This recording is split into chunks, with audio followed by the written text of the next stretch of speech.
Buenos días, buenas tardes, buenas noches. Hemos vuelto a nuestro jueves de CNA. Bueno, no es el mejor día de la semana, porque el mejor día de la semana es el martes, ya fue el miércoles, pero es un tremendo día donde el jueves también es un día de CNA, ¿verdad? ¿Qué tal todos? ¿Qué tal todas? Tengo que poner esto aquí, si no el soporte después me llama la atención. Listo. Y bueno, al fin y al cabo, la semana pasada estuvimos hablando de CNA. Esta semana arrancamos hablando de CNA y sistema cardíaco. Y hoy seguiremos hablando de sistema nervioso autónomo y también de sistema gastrointestinal, cómo estas dos cosas se conectan y en el sistema gastrointestinal es especialmente importante que como profesionales de la salud estemos pendientes de la regulación autonómica, porque en especial en el sistema gastrointestinal está el simpático, está el parasimpático con el vago, pero también está el parasimpático que viene del sacro, como también está el sistema autónomo que es propio del intestino, que es el sistema entérico. Y hay una cosa que es muy interesante del sistema gastrointestinal que nadie puntualiza mucho, muy pocas personas están pendientes de eso, que es que 2/3 de la actividad inmunitaria que tenemos en el cuerpo, 2/3, es bastante cosa, 2/3 de toda la actividad inmunitaria que tenemos en el cuerpo se localiza en el sistema o ocurre en el sistema gastrointestinal. Hablando del sistema gastrointestinal, estamos hablando de un sistema que va desde la boca al ano. No os olvidéis de eso, ¿no? Va desde la boca al ano. Entonces es un sistema que tiene una cantidad tremenda de respuestas inflamatorias o antiinflamatorias y al tener un perfil inmunitario tan activo, tan presente, obviamente es parte integrante de muchos, o es parte integral de muchos procesos, de la regulación de múltiples procesos que tenemos en el cuerpo, como procesos endocrinos, procesos metabólicos, y así también lo es para los procesos musculares, ¿vale? Así que cualquier profesional de la salud que trabaje con pacientes crónicos, en especial con pacientes crónicos y complejos, algo de sistema gastrointestinal tiene que manejar, aunque sea los síntomas más usuales, de los cuales vamos a hablar hoy, aunque sean las relaciones más comunes, que son las que vamos a hablar hoy, y cómo eso puede influir directamente en la clínica, en el diagnóstico diferencial y en la propedéutica, ¿no? en el establecimiento, en la formulación de nuestra conducta clínica, de la conducción clínica del paciente. ¿Ok? Bien, entonces no ralentizamos demasiado la marcha, aunque yo voy más despacio hoy, Lili, voy más despacio porque Alicia empezó con fiebre el martes, sigue con fiebre hoy, tuvimos que llevarla a urgencias, así que las noches siguen una revolución. Ayer, por ejemplo, pidió una litera, ¿no? Pidió una litera para poner en su habitación, la vamos a necesitar porque ahora, como vienen los mellizos, vendrá más gente a Madrid para ayudarnos a cuidar eventualmente de ellos, así que necesitábamos una otra cama, compramos una litera y todo eso. ¿Cuál es el tema? Rubio está embarazada, así que no me puede ayudar con la litera. Entonces fui hasta las 2 de la mañana haciendo la litera, ahí montando la litera ayer, y ella despierta y emocionada con la litera, entre fiebre, medicación, Ruby les pega unas cosas ahí en la cara para ir bajando la temperatura. Y nos fuimos a dormir a las 2 de la mañana. A las 4 ya te despiertas porque tiene fiebre otra vez, a las 7 tiene fiebre otra vez. Entonces, la cosa va que es una revolución. Pero muy bien, está ahí el componente autonómico, ¿no? El sistema autónomo no nos deja. La respuesta pirética, la fiebre, también es una respuesta autonómica. Y claro, es una respuesta. A nadie se le ocurre pensar que la fiebre es el problema, ¿no? La fiebre es la respuesta, ¿verdad? La fiebre y el aumento de la temperatura es una respuesta a algo, a una infección que probablemente está ocurriendo en algún lugar del cuerpo. A nadie se ocurre estar controlando la fiebre todo el tiempo. Se le ocurre identificar dónde está el problema y ahí, después de haber identificado dónde está el problema, empezar a buscar los mejores tratamientos disponibles. ¿Ok? Entonces así también debería ser con el sistema autónomo. El sistema autónomo es un sistema de respuesta. Cuando tengo una modificación de la respuesta simpática o de la respuesta parasimpática, yo no debería preguntarme cómo hago para activar el simpático ni para bajar el parasimpático. La pregunta no es cómo bajo la temperatura. Esto lo tengo que hacer para controlar la situación. Pero la pregunta es dónde está el problema para que podamos resolverlo. ¿Vale? Así que nos vale igual el caso de Alice para que podamos empezar. Y vamos a empezar más o menos igual que hemos empezado en el martes, ¿okay? Construyendo un poco los síntomas cardinales de estos pacientes, ¿vale? Primero, cuando hablamos de trastornos gastrointestinales, cuando hablamos de problemas gastrointestinales, estamos hablando de un sistema que puede generar, o sí, dolores, pero no solamente dolores abdominales. Lo más común, pensar en dolores abdominales, porque obviamente es el punto que más llama la atención. Pero el sistema gastrointestinal, dependiendo de la zona que esté afectada, puede generar dolores referidos en distintas zonas. Por ejemplo, dolores de cuello, dolores en el esternón, que se pueden confundir, ¿os acordáis? Se pueden confundir con dolores de origen cardíaco. Este sería un dolor torácico de origen no cardíaco, por ejemplo. Problemas esofágicos. ¿Y cuándo lo vamos a saber? Cuando hay un dolor torácico, no hay ninguna alteración cardíaca, nada en el corazón que justifique eso. Puede ser posiblemente un compromiso esofágico. Dolor de hombros es una otra posibilidad, sea hombro derecho, sea hombro izquierdo, cualquier uno de los dos. Dolor interescapular, ¿no? La cantidad de personas que recibimos todas las semanas que tiene dolor interescapular ahí entre los dos hombros. Dolor en la columna torácica, dolor en la columna lumbar, también es posible. ¿Qué más? Dolor en la cadera, dolor en la pelvis, dolor en el sacro. ¿Okay? Entonces son zonas reflejas.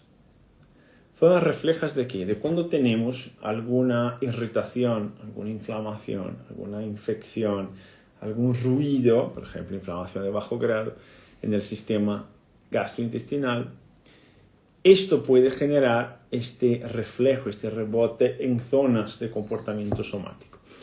Ok, y son zonas muy amplias, como habéis visto, por esto es importante saber hacer más o menos un buen screening, un buen chequeo de qué es lo que puede estar generando estas modificaciones, porque obviamente una modificación del esófago tiene sus zonas reflejas, así como una modificación en el colon descendente tendrá otras zonas reflejas. El hecho de que esté afectado el sistema gastrointestinal no significa que siempre las mismas zonas estarán afectadas, porque depende de la zona, depende de la sensibilidad, a dónde va la sensibilidad de esta zona y de los circuitos neurológicos que están implicados en ese contexto. Lo más común que tenemos es el dolor referido por úlcera.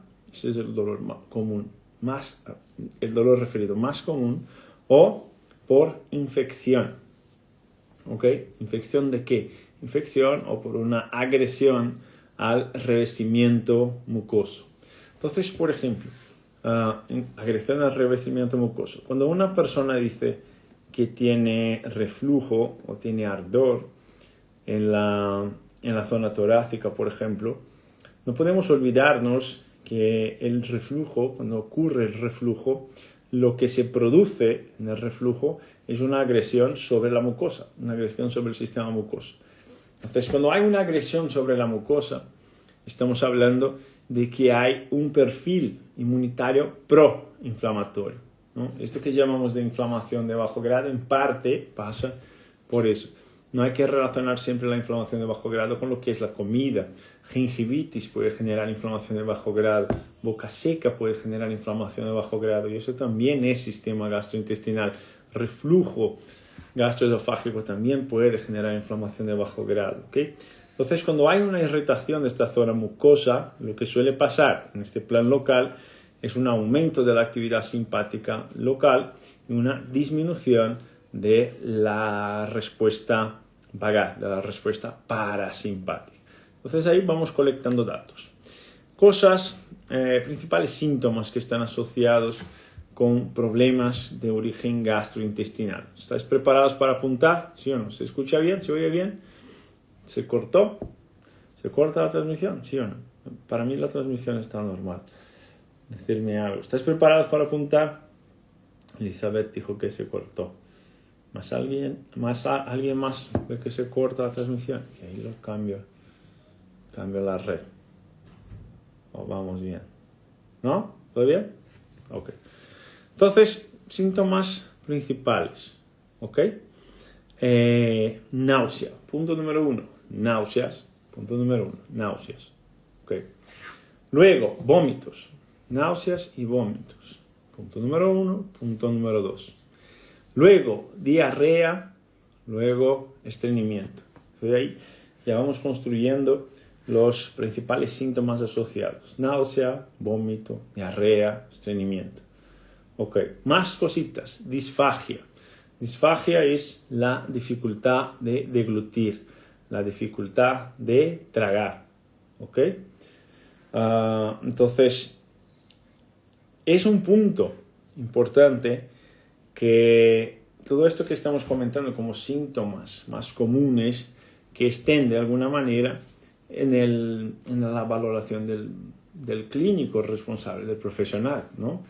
Yo llego con dolor lumbar, luego mi paciente me llega con dolor lumbar crónico, entonces cuando estoy haciendo la verificación de los sistemas, la revisión por sistemas, es importante que estas preguntas estén para que yo pueda entender si hay alguna relación de este dolor lumbar o cualquier otro tipo de dolor con síntomas, con problemas gastrointestinales. ¿Okay? Entonces, disfagia, la dificultad de tragar, dificultad de deglutir o la sensación de que algo se atasca ahí en la garganta.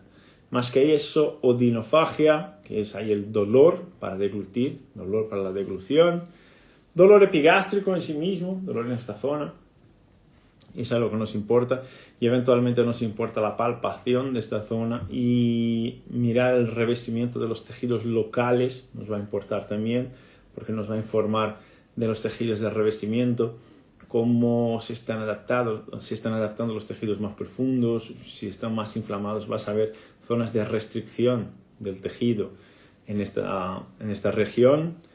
Luego, si los síntomas son alterados por la comida, ¿okay? Si los síntomas son alterados por la comida. Y eso es un punto clave cuando hablamos de síntomas que se modifican con la comida. ¿Por qué es un punto clave? Porque si tenemos síntomas que se modifican con la comida, a lo mejor estamos teniendo pistas de alguna condición subyacente que no está diagnosticada y que podemos ayudar en este contexto. Además de intolerancias y además de sensibilidades. Por ejemplo, cuando hablamos de una úlcera, ¿ok? Cuando hablamos de una úlcera, el comportamiento común es que después de comer, más o menos unos 30 minutos después de comer, me empiece a doler el estómago en la zona epigástrica. Cuando la úlcera es gástrica, ok, 30 minutos más o menos, o de 30 a 90 minutos. Pero cuando el dolor me viene 2 horas después, entre 2 y 4 horas después de haber comido, fijaros, muchas personas pueden no asociar una cosa con la otra, de 2 a 4 horas después de haber comido.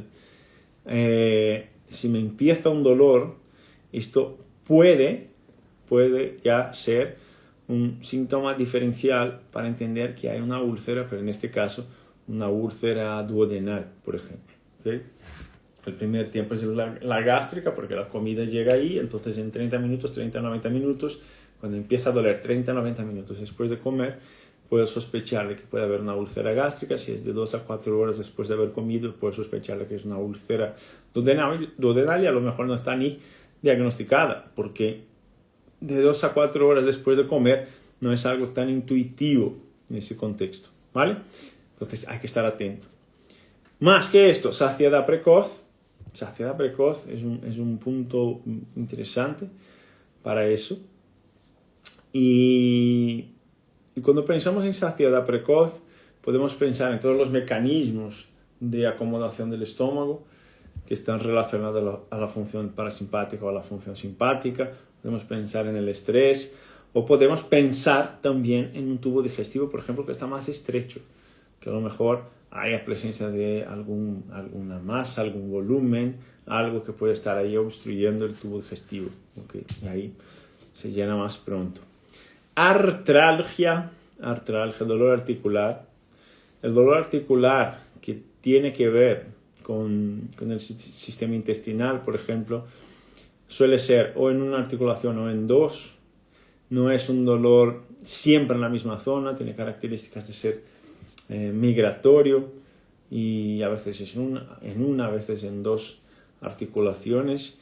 Y un punto interesante para el tema de la valoración física, cuando estéis haciendo la exploración física del paciente, es una tensión en el punto de McBurney. El punto de McBurney, yo no tengo una imagen aquí, no me dio tiempo para preparar una foto, pero puedes buscar después, apúntalo ahí para buscar. Cuando hay tensión en el punto de McBurney, esto significa que hay una sobrecarga, al menos una sobrecarga inflamatoria en esta zona. Seguramente hay, ¿vale? Ahí en esta zona, en la fosa ilíaca derecha, entre la fosa ilíaca derecha y la parrilla costal. Okay. Y hay tres razones principales cuando hablamos de sistema gastrointestinal, cuando hablamos de dolor abdominal.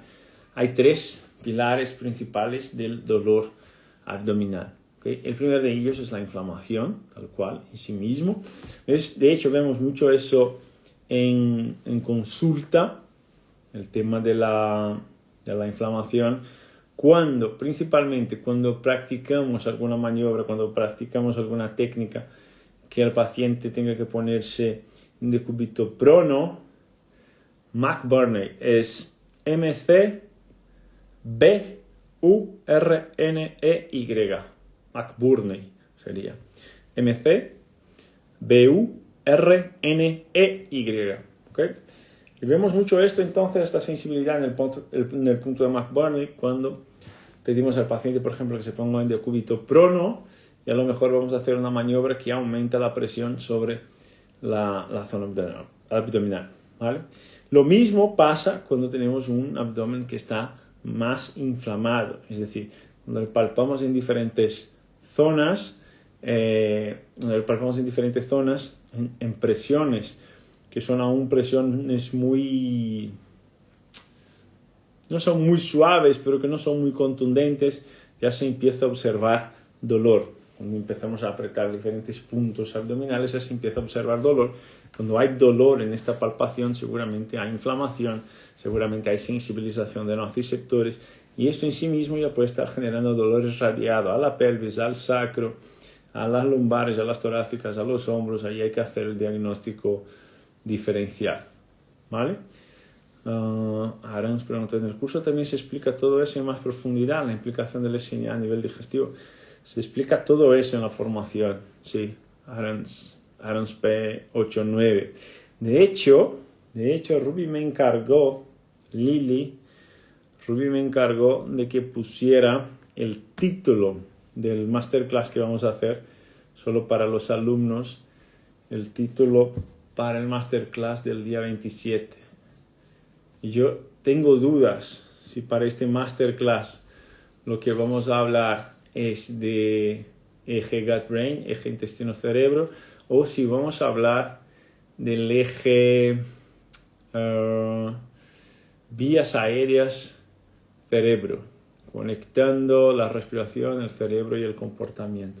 Tengo dudas de cuál de los dos vamos a hablar, si vamos a hablar del sistema gastrointestinal o si vamos a hablar de esta conexión de los circuitos respiratorios con la mente y con el comportamiento, con la conducta. Todos los alumnos que ingresen en este grupo, que arranquen el sábado, también estarán presentes en este masterclass, que ahí es solo para los alumnos.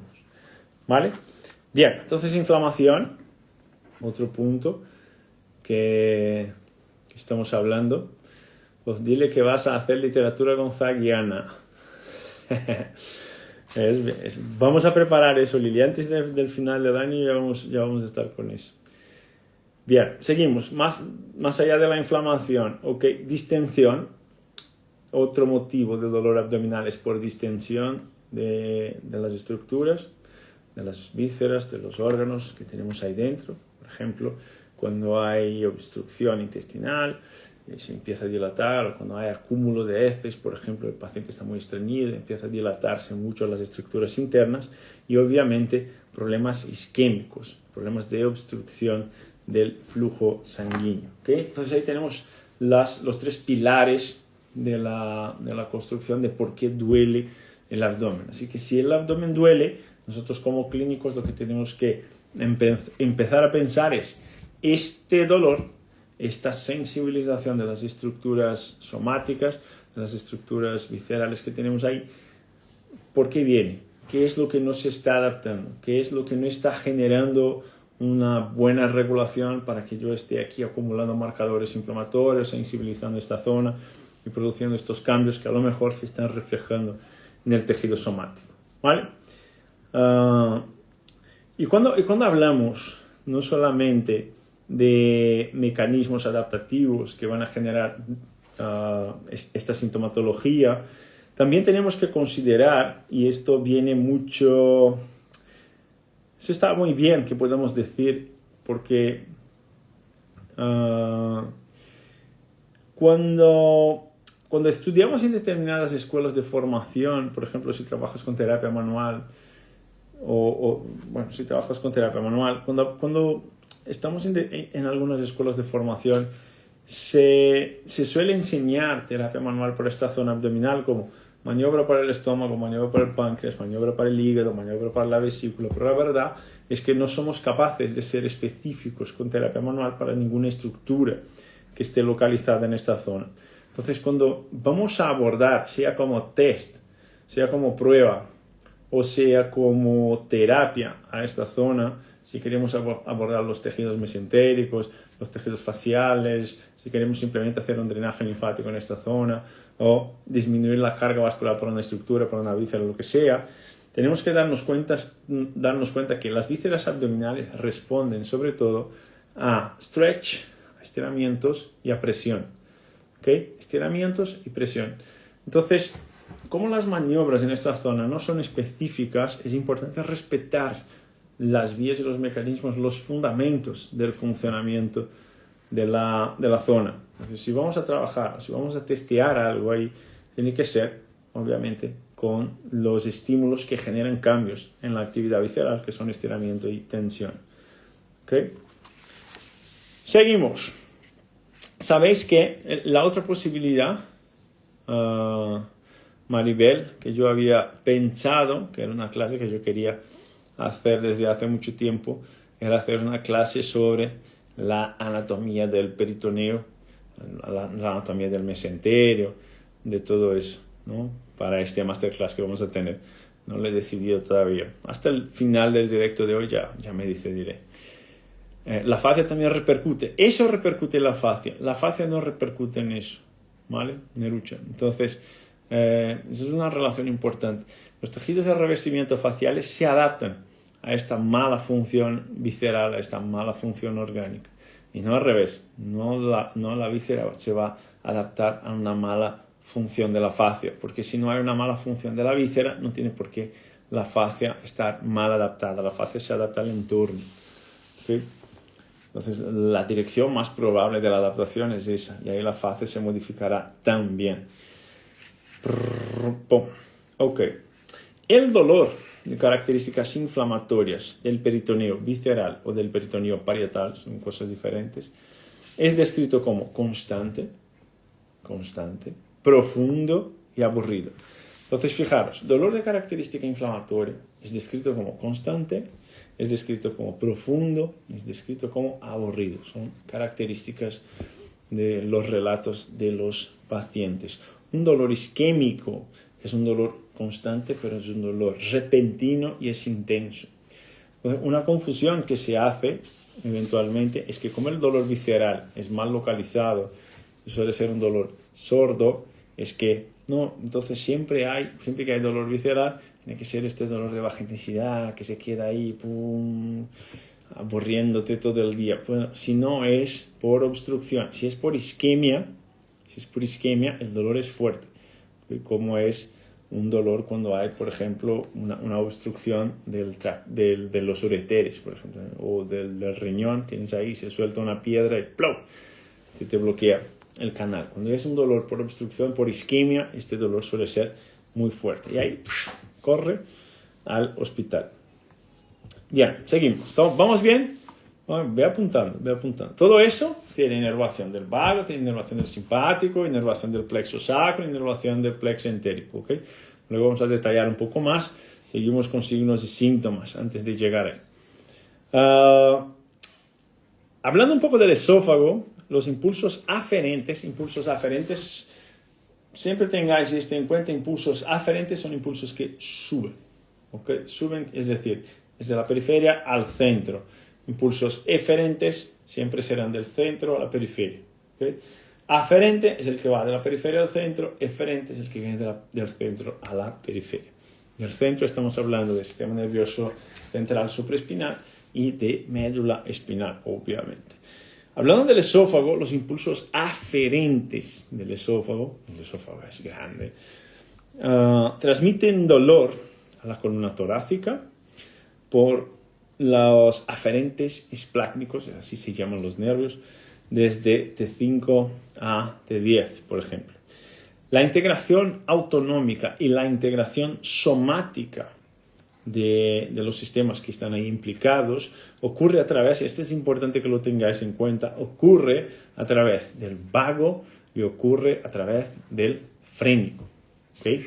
Entonces, cuando tenemos una afectación esofágica, parte de la información, de la desadaptación que se genera, sea por reflujo, sea por una hernia tal, sea por la razón que sea, por los trastornos esofágicos, la información nociceptiva va por una vía espinal, se va a dirigir a la columna torácica principalmente. Otra parte de los estímulos que se produce ahí van a generar informaciones que van a producir una estimulación del vago aferente y una estimulación del frénico. El frénico es el nervio del diafragma, si os recordáis. ¿Y esto por qué es importante? Porque cuando hay una agresión yo necesito adaptar el entorno. Entonces es normal que cuando haya una agresión al esófago haya una adaptación del sistema diafragmático, haya una adaptación del sistema torácico y haya una adaptación de la actividad del vago. ¿Okay? El frénico es un punto clave. Nuestro maestro, el profesor Raúl Sansegundo, habla mucho del nervio frénico. ¿Okay? Y esto puede generar en las zonas reflejas, por ejemplo en la columna torácica, esto puede generar hiperestesia o hiperalgesia. Hiperestesia, ¿qué es? Esta sensibilidad aumentada cuando tenemos el contacto con la piel. Entonces, estamos haciendo la investigación en el paciente, vamos a probar sensibilidad de la piel, estamos haciendo un toque suave en la piel y hay hiperestesia, es decir, este contacto suave en la piel está exacerbado. Uy, esto ahí ya me duele, ya hay una respuesta de retirada. Suave, como Rubio hoy me estaba comentando, que ahora la tripa está enorme, el abdomen está enorme por los mellizos, lleva 23 semanas, cumplimos 24 semanas en la semana que viene, el abdomen está enorme y el ombligo empieza a invertir su dirección, ¿no? El ombligo que siempre estuvo metido hacia adentro, ahora empieza a salir y ahora está casi fuera, el pobre del ombligo. Y ella estaba diciendo, es que no me lo vas a creer, no te lo vas a creer, pero me duele el ombligo, me duele el roce de la ropa en el ombligo. Pues claro, es una estructura que siempre estuvo metida hacia adentro, que no tenía contacto con estímulos somáticos de ningún otro tipo. Ahora está todo el día metido hacia afuera y tiene todo el día roce de la ropa, y eso obviamente le va a molestar. En este caso no es por inflamación ni nada de esto, es porque el tejido está poco estimulado, ¿ok? Pero cuando tenemos estos pacientes, esta hiperalgesia se puede dar en la piel epigástrica, en la piel torácica y en la piel de la zona del esternón, en el tórax, o en la zona de la columna torácica. O puede generar hiperalgesia. ¿Okay? La hiperalgesia es el dolor exacerbado cuando hacemos algún estímulo doloroso. Entonces, esto aquí es sensibilidad somática superficial. Entonces, aquí tengo la hiperestesia. Pero la hiperalgesia va a producirse cuando yo voy a hacer aquí una palpación, profundizo un poco el contacto, yo no estoy en la piel superficial, estoy produciendo un contacto con los tejidos profundos, y aquí me duele mucho más allá de la fuerza que yo estoy haciendo. Ahí es hiperalgesia, ¿vale? Son circuitos diferentes. Entonces, ahí en las zonas de referencia del esófago, lo que podemos tener es este cambio, o en la sensibilidad de la piel, o en la sensibilidad del toque profundo, ¿ok? Estos pacientes. ¿Qué más? En las fases tempranas de las desadaptaciones del sistema gastrointestinal, entonces vamos a imaginar que tenemos el sistema gastrointestinal y una enfermedad no empieza así. Hoy me duermo bien, mañana me despierto, tengo una enfermedad gastrointestinal, ahora tengo una inflamación intestinal, ahora tengo un Crohn, ahora tengo una colitis, ahora tengo un intestino irritable. Esto no arranca así, ¿okay? Es un poco la historia de la rana en la olla, es decir, para quien no conoce la historia de la rana en la olla, es como si tuvieras una olla, el agua está templadito, agarras una rana, la metes ahí dentro y empiezas a calentar el agua poquito a poco. La rana no se da cuenta y no salta porque no se da cuenta, se cocina la rana. Entonces, estas condiciones gastrointestinales que vemos en muchos pacientes suelen tardar meses, incluso años, para empezar a producir síntomas que nos obliguen a consultar a un médico. En las fases anteriores a eso, en las fases del cocinar de la rana, en la fase del calentamiento del agua, en estas fases más tempranas, antes del desarrollo del problema, lo que se ve son reflejos simpáticos activados por los impulsos aferentes locales. Entonces vamos a tener reflejos espinales en las primeras fases de desadaptación, ¿no? Toda esta repercusión sistémica que vemos en los pacientes más avanzados. Entonces, fijaros, en fases tempranas del desarrollo de estas desadaptaciones, estos reflejos simpáticos se van a activar por los impulsos aferentes, en este contexto, por ejemplo, inflamatorios, que pueden desencadenar cambios sensoriales, cambios motores o cambios tróficos en la piel. Súper importante estar pendiente de la piel. La piel responde por los síntomas extraintestinales, ¿no? Entonces, cuando tenemos una afectación gastrointestinal, hay síntomas que son extraintestinales. La piel es una de ellas, principalmente la piel de la columna, del tejido subcutáneo o incluso de los músculos. ¿Okay? Los síntomas viscerales suelen preceder al dolor referido. ¿Qué son los síntomas viscerales? Lo que hemos construido antes, los síntomas cardinales que hemos hablado antes. Náusea, vómito, dolor para deglutir o dificultad para deglutir, o saciedad precoz. Entonces, los síntomas que hemos comentado antes suelen preceder este desarrollo del dolor referido, suelen venir antes del dolor referido. Y eso ahí es un punto importante, que estéis pendientes de eso. ¿Por qué? Porque el paciente no conecta estos puntos. El paciente viene a la consulta, en general, para buscarnos por migraña, por cefaleas, por dolor de cuello, por dolor lumbar, por dolor torácico, por dolor pélvico. Pero el paciente no conecta estos puntos. Así que es muy importante ser muy claro con el paciente en este contexto, porque vamos a empezar a preguntarle cosas que para él o para ella no tienen ningún sentido. ¿Cómo está tu intestino? Pues si yo vine aquí para tratar mis lumbares, ¿qué tiene que ver mi intestino con eso? ¿No? Quítame estos puntos gatillos que tengo ahí en el cuello, que tengo en las lumbares o que tengo en el tórax. y deja de contarme historias, ¿no? El paciente se suena un poco así. Se consideran más directamente al grano, pero cuando de verdad no tiene nada que ver con irse directamente al grano, tiene que ver con saber qué es lo que está haciendo, por qué está haciendo. Si fuera solo para trabajar los tejidos periféricos, no haría falta ningún tipo de razonamiento clínico. ¿Okay? El paciente no conecta, así que nosotros tenemos que conectar y avisarle que estamos preguntando estas cosas porque tiene algún sentido en la valoración. Hay unos efectos motores que son importantes tenerlos pendientes. ¿Okay? Ya habéis pedido a un paciente me llega con un dolor, o tengo que hacer la investigación del tórax, la valoración del tórax, la ectoscopía torácica o abdominal, y le pides, quítate la camiseta, o enséñame la columna, o enséñame el abdomen. Y a veces vemos algunas personas que tienen un sistema abdominal, los músculos abdominales. No es que sean músculos bien definidos, pero es que ves que hay mucha tensión en los músculos abdominales. No son bien definidos, pero sí se observa que son tensos.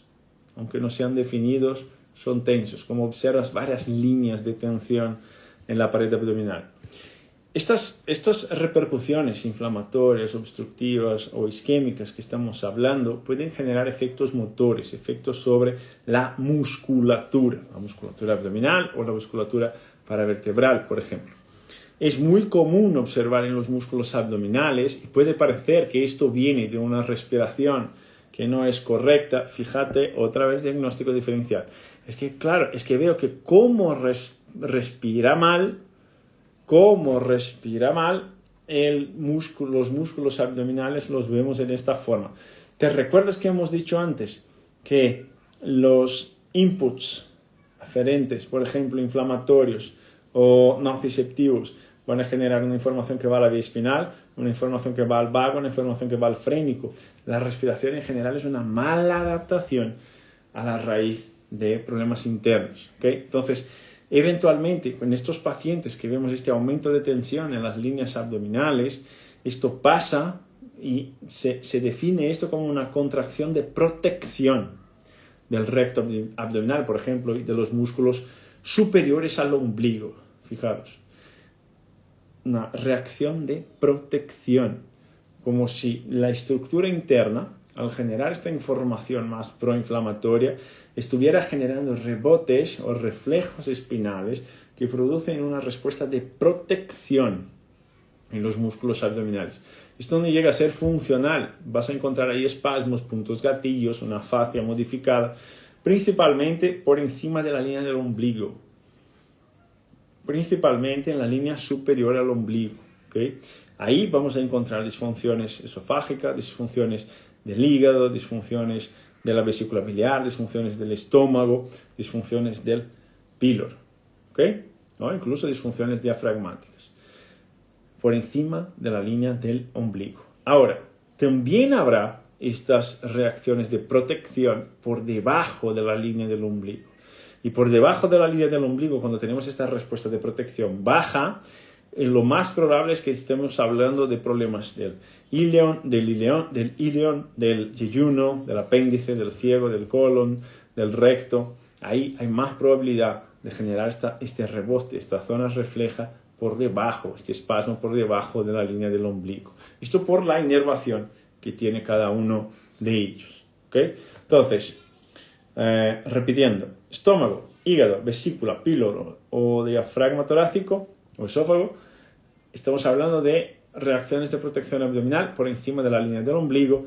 Ilion, yeyuno, apéndice, ciego, colon, recto, suele ser por debajo de la línea del ombligo. Y ahí cuando ves esas adaptaciones motoras en las estructuras abdominales, ya empiezas a sospechar de más arriba o de más abajo, y las zonas reflejas suelen ser más o menos coherentes. Y es muy curioso que estas disfunciones pueden generar alteraciones musculares. ¿De qué tipo? Bueno, alteraciones musculares, espasmos musculares, por ejemplo, en la columna torácica, espasmos musculares en la columna lumbar, pérdida de movimiento de segmentos vertebrales. Entonces, si utilizas, por ejemplo, en la anamnesis en la exploración física.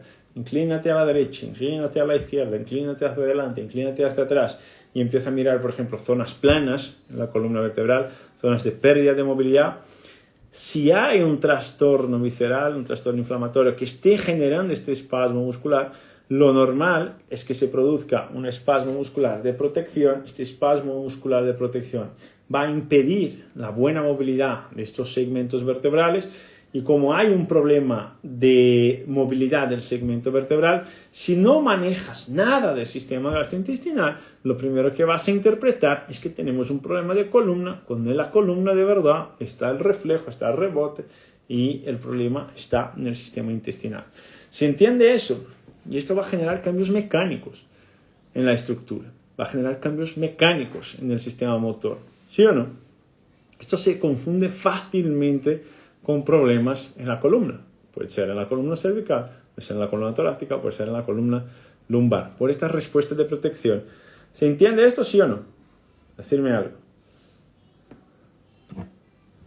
¿Sí o no? Yo no entiendo de verdad cómo un fisio puede no manejar el sistema gastrointestinal con la cantidad de maladaptaciones que puede producir. Bueno, yo no entiendo que un profesional de la salud no maneje el sistema gastrointestinal, sabiendo que esto puede afectar el sueño, puede afectar la boca, para un dentista puede afectar la regulación emocional, puede afectar los dolores somáticos, puede afectar la pelvis. Yo no entiendo que alguien no lo maneje, ¿vale? Pero yo tengo un sesgo, ¿eh? A mí me gusta mucho el sistema intestinal y claro, si vamos a entender el sistema intestinal, tienes que entender de nervio vago, tienes que entender de sistema nervioso simpático. Ok. Otro dato clínico importante para hacer un buen diagnóstico diferencial de nuestros pacientes. Dolor después de comer. Dolor después de comer. Ok. ¿A qué te refieres? De la úlcera ya has dicho eso. Ya hemos dicho de la úlcera 30-90 minutos. Gástrica de 2 a 4 horas. Fijaros, de 2 a 4 horas. Tú como clínico tienes que conectar esto. De 2 a 4 horas. El paciente a lo mejor no lo va a conectar. ¿Okay? Tu ordenar. Pero hay otro diagnóstico diferencial que nos interesa. Que es dolor después de comer. Que puede ser por esofagitis, por ejemplo.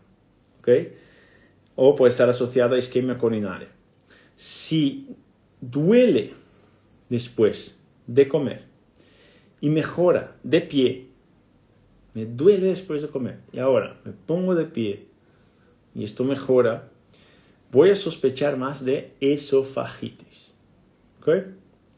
Sin embargo, si me duele después de comer y esto mejora o con nitroglicerina o mejora en la posición supina, voy a sospechar más de que es cardíaco. ¿Ok? Otra vez. Me duele después de comer. Ahora, me pongo de pie, mejora. Sospecho más de esofagitis. Me duele después de comer. De pie, me da igual. En supino mejora o con nitroglicerina mejora. Sospecho más de problemas cardíacos al cardiólogo. ¿Vale? Más cositas. Seguimos. Dolor epigástrico con posibles irradiaciones. Posiblemente los dolores epigástricos pueden reflejarse detrás del esternón, en esta zona. Sería un dolor torácico, no cardíaco, como hemos dicho. Y esto puede también generar irradiaciones a la espalda, a la columna, que puede ser también secundaria a úlcera. Puede acompañar sensación de ardor, como hemos comentado antes. Esta sensación de ardor puede ir incluso del chifoides hacia el cuello, es decir, puede ser incluso de esta zona que tenemos aquí, subiendo por el cuello, aquí, la garganta. ¿Okay? Esto puede ser un problema epigástrico. Puede ser acidez estomacal. Entonces hay que tener esto. Que me duele aquí arriba, sí, el estómago está aquí abajo. Eso es, pero a veces hay modificaciones aquí arriba. Incluso modificaciones del tono de la voz.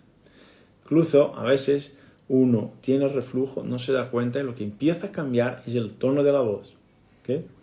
y no hay ningún problema en la voz, el problema es el reflujo. Entonces esto puede señalar acidez estomacal. Otras cosas que pueden señalar acidez estomacal es sabor amargo en la parte posterior de la garganta, hinchazón abdominal, gases y molestias abdominales. La acidez en general se asocia con reflujo. No es que estemos haciendo un diagnóstico del sistema intestinal, no, este paciente me llegó con dolor lumbar, me llegó con migraña, me llegó con dolor de hombro, me llegó con dolor interescapular y tiene estas características. Yo empiezo a sospechar de que esto no tiene tanto que ver o no tiene solo que ver con el sistema somático, pero también tiene que ver con el sistema visceral, ¿okay? Con el vago, con el simpático y otras cosas.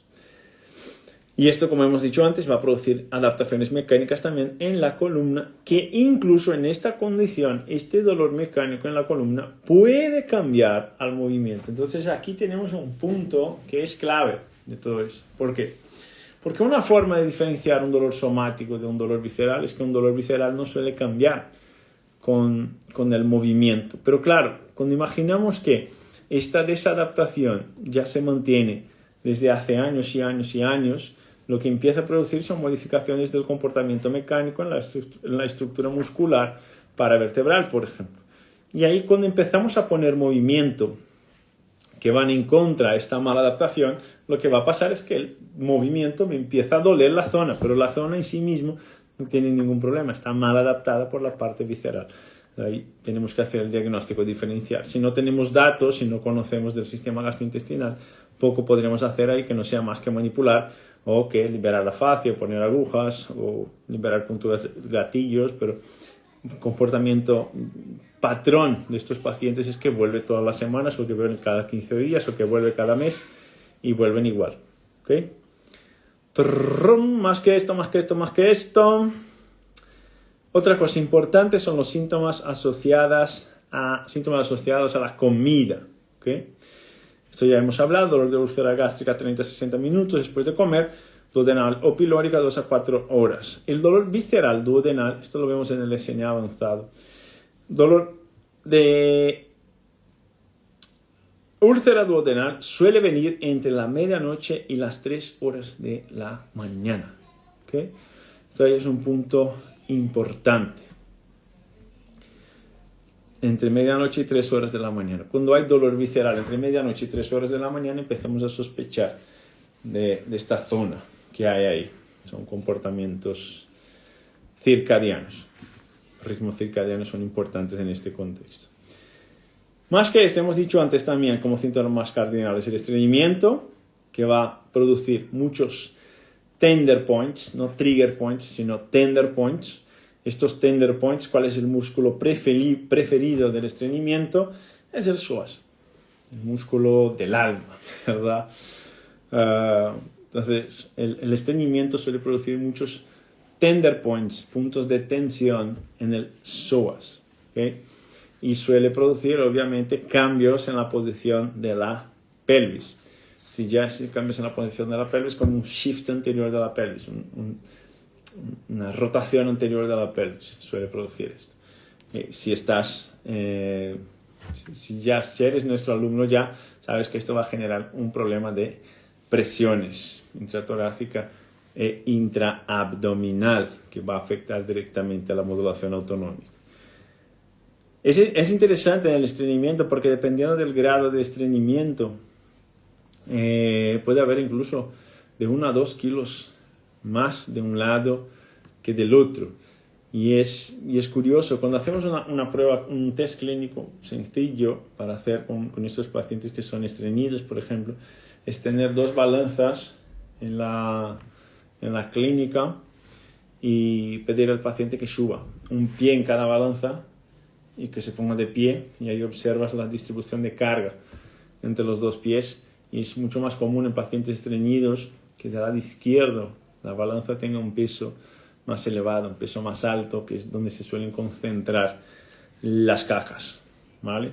Más allá de los puntos tender en psoas, es común dolor anterior de cadera. Si has visto a Luis Gonzaga en clínica, ya sabes que este dolor anterior de cadera puede generar un sesgo en nuestra cabeza. Me duele la parte anterior de la cadera.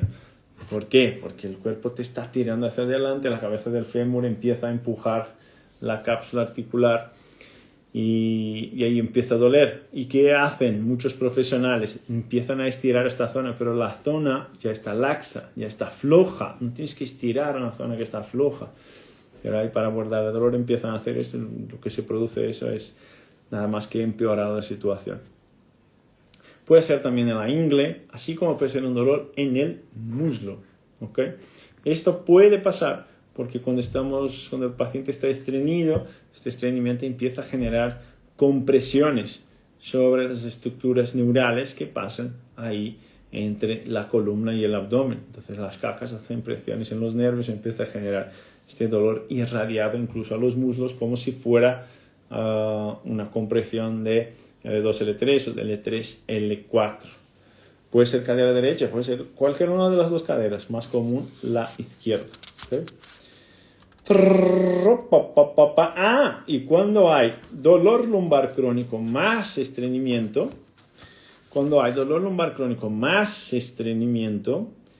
es común que esto esté asociado a hiperactividad de los músculos del suelo pélvico. ¿Okay?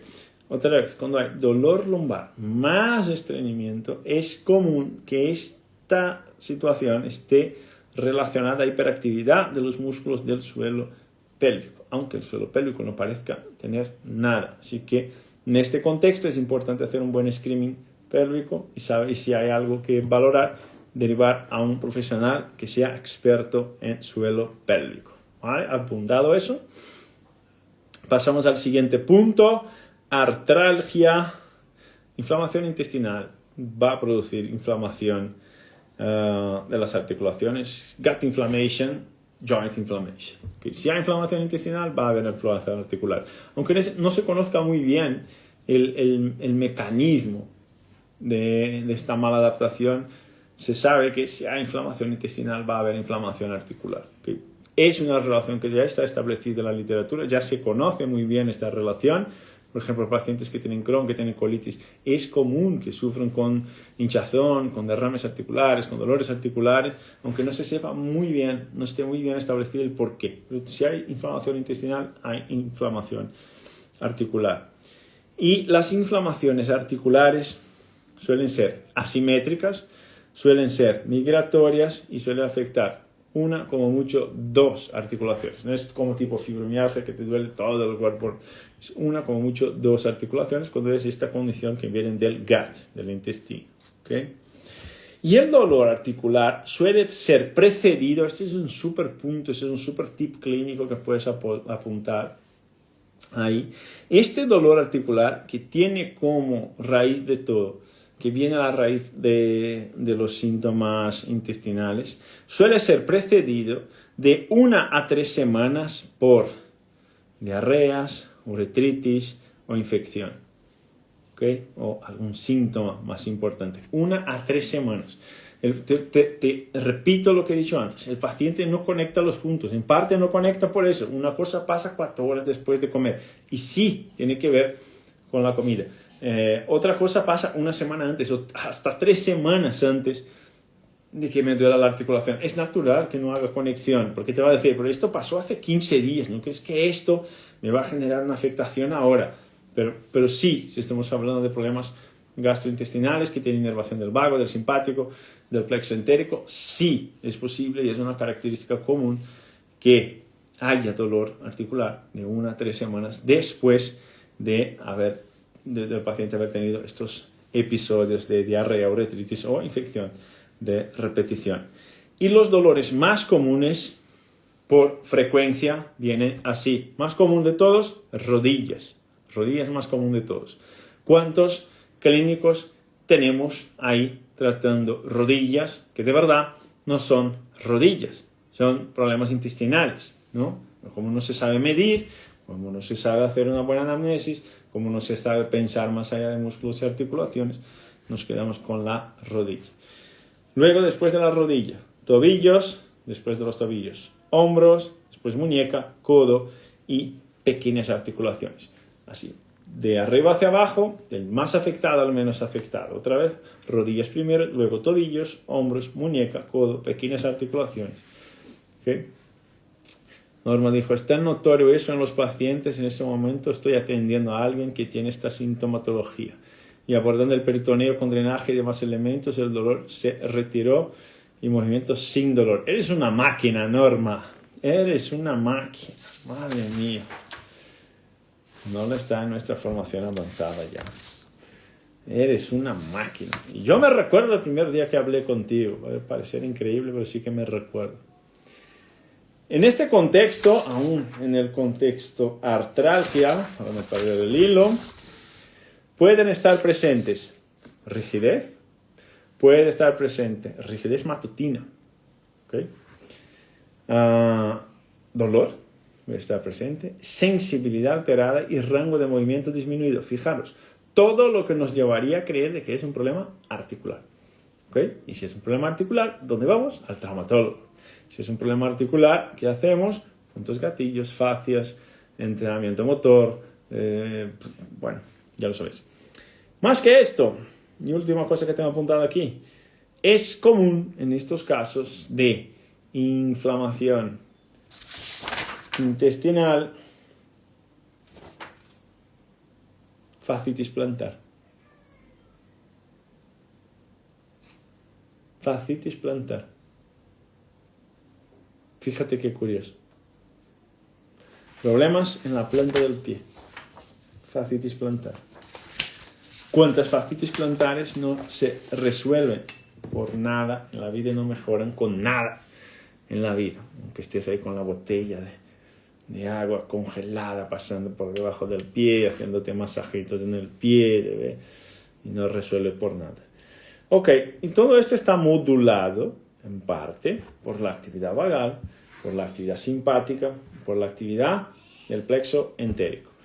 Y hay que sumar a eso el sistema pélvico. ¿Okay? Fascitis plantar bilateral más probable aún. ¿Okay? Hay que sumar a todo esto el sistema pélvico. El sistema pélvico tiene su sistema parasimpático propio. ¿Y cómo sería, por ejemplo, un análisis de este paciente si estuviéramos midiendo cómo está su regulación autonómica? Probablemente lo que encontraríamos en este paciente sería una modificación del comportamiento del vago para menos, es decir, el tono vagal suele estar mucho más bajo y el tono simpático suele estar mucho más elevado. ¿Okay? Así como la respuesta inmunitaria está más activada en este paciente, suele haber alteraciones del sueño, suele haber alteraciones del humor, suele haber hinchazón abdominal y la gente sigue mirando a las articulaciones. ¿Okay? Entonces ahí es un punto clave en este diagnóstico diferencial. Hemos hablado de sistema cardíaco y hemos hablado de sistema gastrointestinal. Hay un montón de otros sistemas, respiratorio, hepatobiliar, metabólico, hay un montón de otros sistemas. Hemos hablado de dos que son importantes, son clave para la modulación del SNA. El sistema tiene su jerarquía y el sistema intestinal, el sistema cardíaco para la modulación del SNA son prioridad 1, por esto hemos hablado de ellos. ¿Okay?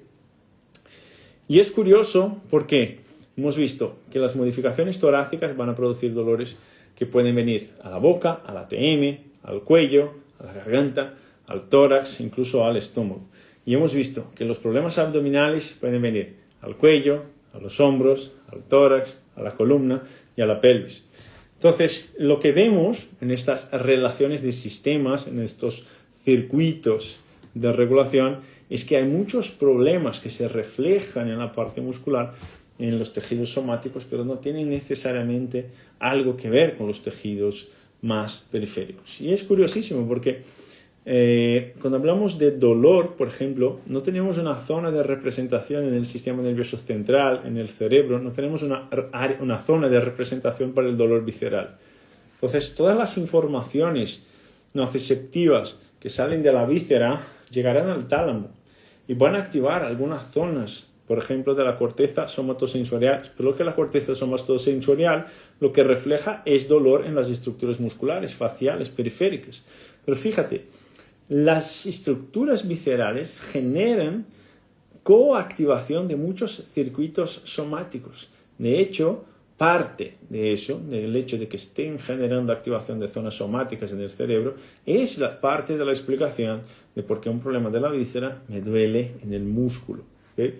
Por eso tenemos que estar pendientes del sistema autónomo si queremos trabajar con estas condiciones de manera efectiva. Y cuando soy nutri o médico funcional o trabajo con dieta, eventualmente lo que se me olvida es que el sistema intestinal tiene una inervación. Más allá de que su metabolismo está regulado por la comida y nuestro metabolismo está regulado por la comida, también hay un sistema de inervación de este circuito gastrointestinal que si no está regulado, si no está bien modulado, la comida va a ser mal absorbida, la permeabilidad de la barrera estará con problemas, podrá haber problemas de estreñimiento. De hecho, estreñimiento, podríamos abrir aquí 75 ventanas para decir las cosas que están asociadas al estreñimiento, más allá de la dieta y de las fibras. ¿Okay? Entonces son sistemas que conectan sistemas que conectan sistemas. Y cuando estos sistemas que conectan sistemas están desadaptados, lo que pasa es que el cuerpo sufre. El síntoma del paciente es la respuesta.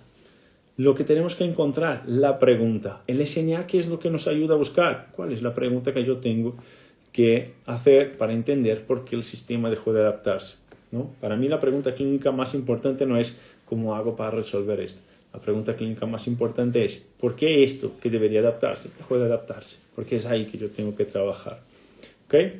Así que si eres profesional de la salud y quieres saber más del sistema autónomo, quieres sumarte a nuestro nuevo grupo de alumnos que empieza en este sábado, en una nueva jornada, en un nuevo camino de construcción del razonamiento clínico, como hemos visto en la semana pasada y en estos 2 días de esta semana, escribe aquí abajo SNA y te enviamos toda la información, todo el programa del curso que arranca este fin de semana. ¿Vale? Tenemos ahí médicos, psicólogos, enfermeros, dentistas, entrenadores personales, fisioterapeutas, osteópatas, quiroprácticos, profesionales de la salud. Si eres profesional de la salud, escribe aquí SNA y vamos a ayudarte a desarrollar esta línea de cuidados para tus pacientes. ¿Vale? Como último tip clínico, no os olvidéis de que si hubiera otro día esta semana, tendríamos que hablar del sistema pélvico. No hay mañana, pero mañana es preparar para sábado. Tendríamos que hablar del sistema pélvico. Pero esto se queda para un otro momento. Y como último tip clínico, recordaros que cuando estamos hablando de dolores abdominales que están vinculados al tracto gastrointestinal, hay un marco de regulación que se llama línea de dolor pélvico. ¿Okay? Línea de dolor pélvico. Apunta esto, que no vamos a hablar de esto, que no nos da tiempo, pero apúntalo para que puedas buscarlo después. Línea de dolor pélvico. ¿Qué quiero decir con eso? Hemos hablado aquí de muchos reflejos, muchos rebotes gastrointestinales que van a reflejarse en la columna torácica, la columna lumbar, incluso van a generar reflejos de protección abdominal o dolor en el esternón o incluso ardor en la garganta, dolor de hombros, lo que sea, todo lo que hemos hablado.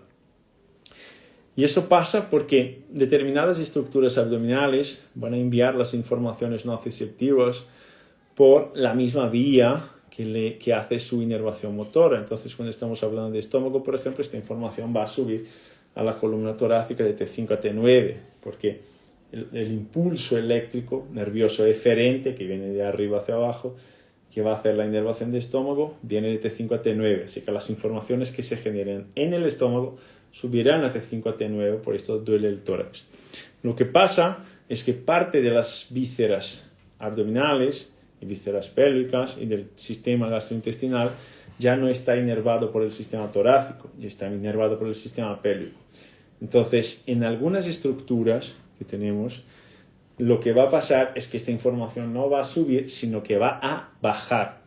¿Y cuál es la importancia de esto? Cuando esta información baja, lo que va a producir es un rebote, un reflejo, un espasmo muscular, un punto gatillo, una fascia modificada en la zona del sacro. ¿Okay? Y ahí lo que vas a ver es dolor sacroiliaco, dolor del cóccix, a lo mejor de las estructuras que estén más vinculadas a la pelvis, no tanto al tórax, ¿ok? Entonces busca esto, línea de dolor pélvico. Y ahí cuando veas la línea de dolor pélvica, recuérdate de mí, parte de esto va para arriba, pero parte de esto viene para abajo. Y sigue siendo un problema gastrointestinal, ¿ok? Muy bien, máquinas. Hoy nos quedamos por aquí, que ahora tengo que darle a la peque. En el fin de semana arrancamos con la formación para profesionales de la salud que quieren profundizar la mirada en salud neurofuncional en sistema nervioso autónomo. Os garantizo, es un antes y después. Bueno, nuestros alumnos que están aquí con nosotros saben que es un antes y después, porque fíjate, nuestros alumnos que ya saben mucho de lo que estoy hablando, siguen mirando los directos para poder seguir creciendo, seguir aprendiendo. Déjame ver aquí algunas preguntas que tengamos aquí. Aparte del tratamiento visceral y respiración para esta hipersensibilidad, ¿qué más podemos hacer? Identificar por qué está hipersensible. Tratamiento visceral es como si fuera un ibuprofeno para la fiebre. La respiración es un ibuprofeno para la fiebre. ¿De qué necesitamos? Entender qué es lo que está pasando y por qué vuelve la hipersensibilidad. Si no entendemos esto, seguiremos dándole ibuprofeno para la fiebre, pero vamos a tener fiebre todos los días. ¿Okay? ¿Se entiende esto? Más o menos. Hola, Monche.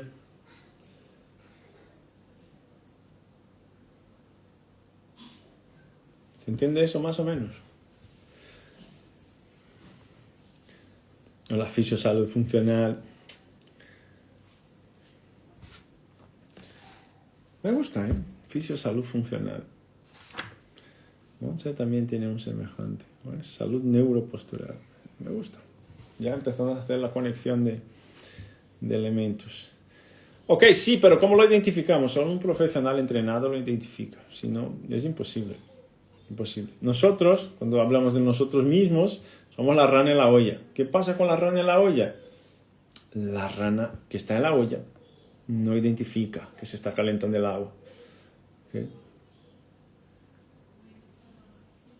No hay modo de dejar de ver el elefante en el comedor. Es verdad, Lili. Hola, Analia, qué bueno. Hacía tiempo no te veía.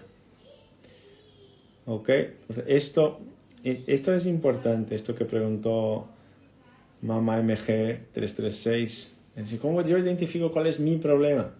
Es complicadísimo identificar el propio problema porque cuando estamos hablando de nosotros mismos, somos nosotros los que están en la olla. Somos nuestra propia rana. La rana que está en la olla no se da cuenta que la temperatura está subiendo. ¿Vale? Muy bien. Pues les dejo un enseño abrazo a todos. Un enseño abrazo a todas. En el sábado arrancamos con la formación. Y vamos a ver si me decido.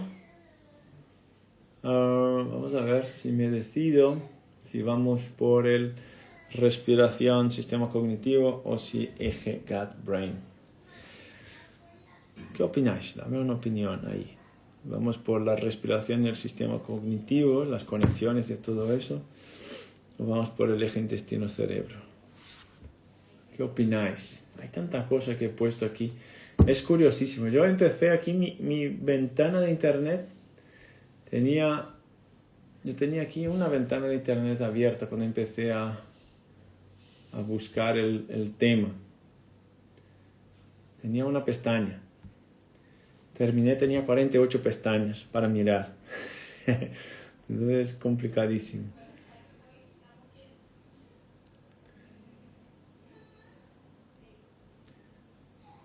Querido maestro, felicidades por los nuevos integrantes de la familia. Dios los siga sosteniendo y bendiciendo grandemente. Cariños a Alicia, abrazos y saludos a toda la familia. Gracias, Glenny. No, si es una paciente. Si eres la rana en la olla, siempre serás el paciente, aunque seas el clínico. El clínico también es paciente. En una hernia tal puede estar implicado el nervio vago, seguramente. No por la hernia, por las disfunciones que la hernia puede generar. La hernia en sí misma, ¿no? Puede, pero no es probable. La formación de sábado se queda grabada, todo se queda grabado. Otero, pesado, todo se queda grabado, ¿vale? Intestino, cerebro, tengo aquí como ganador. Respiración, Marco Tulio, respiro y cognitivo, Duber. Duber tiene 2 puntos. Eje, intestino, cerebro. Intestino, cerebro, muy bien. A lo mejor hacemos en 2 partes. Hacemos en 2 partes a lo mejor. No vamos a tener 5 horas. Bueno, todos los que ingresen en este grupo que entra ahora también están ya invitados, ¿vale? Querido maestro, gracias a él. Querido maestro, gracias a él pude entender que este es el camino. Tengo certeza que Dios mediante estaré ahí. Sí, será. Abrazos enormes. Fantástico, Brini. Muchas gracias. Estoy emocionado de conocer más de esto. Soy terapeuta y estoy lista para aprender. Qué bueno, Mafalda. Te va a enamorar. Muy bien. Ya lo tenemos. Eje, intestino, cerebro, a lo mejor mezclamos con el otro. Vamos a ver. Cuidaros mucho, nos vemos pronto. Un abrazo a todos, un abrazo a todas.